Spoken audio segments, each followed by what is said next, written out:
ব্যবসাটা নিজের স্বাধীনতা আর কি, নিজেও চলা যায় এবং কিছু লোকও খাটানো যায়। দেশের বেকারত্ব একটু দূর হয়।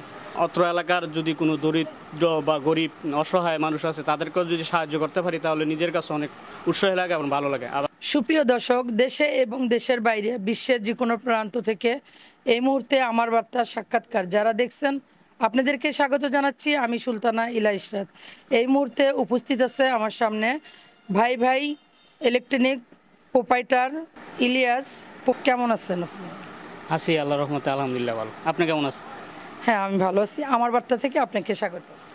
জি, আপনাকে স্বাগতম আমার দোকানের পক্ষ থেকে, বাইবে ইলেকট্রনিক্স অ্যান্ড টেলিকম সেন্টার পক্ষ থেকে। আসলে যদি বলি যে আপনি তো আমি জানি অনেক ভালো একটা পজিশনে ছিলেন লেখাপড়ার দিক দিয়ে। আপনি এক সময় ভালো জব করার চিন্তা ভাবনা করছিলেন, সেখান থেকে আসলে এই যে বিজনেস করতেছেন, যদি বলি ব্যবসার দিকে মনোযোগী হলেন, এটা কি করে মাথায় আসলো? আসলে চাকরি করার মতন অ্যাবিলিটি আমার ছিল, ক্ষমতাও ছিল, পড়াশোনায় ভালো ছিলাম। এবার বিএ পাশ করে তারপরে আমি আবার পড়াশোনা ক্লোজ করে ব্যবসার দিকে মনোযোগ দিয়েছি। কারণ হচ্ছে ব্যবসাটা নিজের স্বাধীনতা আর কি। এইদিকে চিন্তা করে আবার হলো ব্যবসা একটা প্রফিট আছে যা চাকরি থেকে ভিন্ন, অন্যরকম, যা নিজে থেকে করলে, সঠিকভাবে করলে অনেক কিছু করা যায়। এই জন্যই ব্যবসার দিকে মনোযোগ পাওয়ার নির্ভরশীল। এতে আমার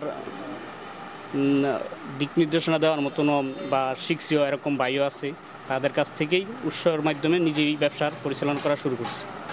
ব্যবসা প্রতিষ্ঠান পরিচালনা নিজেও স্বাবলম্বী হওয়া যায় এবং পাশাপাশি কিছু লোকও এখানে চাকরিজীবী হিসাবে থাকে এবং তাদেরকে নিয়ে আর আমি নিজে চলে সামনের দিকে এগিয়ে যাওয়ার মতন যে প্রত্যাশা করতেছি এবং তারাও ভালো থাকে, আমিও ভালো থাকি, এই হিসাব করে ব্যবসাটা করা আর কি।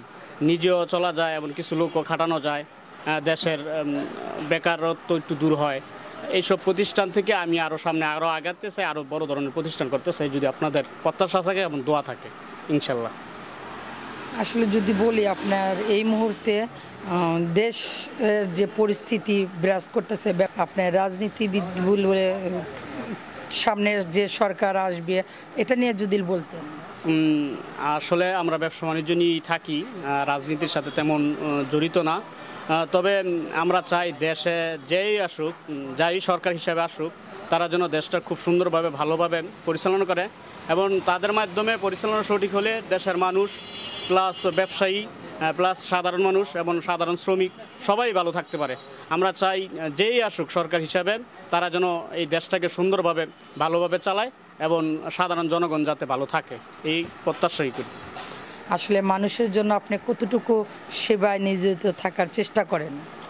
ব্যবসা প্রতিষ্ঠানও একটা সেবা প্রতিষ্ঠান, এটা যদি সঠিকভাবে সঠিক নিয়মে করা যায় এবং অত্র এলাকার যদি কোনো দরিদ্র বা গরিব অসহায় মানুষ আছে তাদেরকেও যদি সাহায্য করতে পারি তাহলে নিজের কাছে অনেক উৎসাহ লাগে এবং ভালো লাগে। আবার করতেও চাই, ভবিষ্যতে করব, এই প্রত্যাশাই করি ইনশাল্লাহ।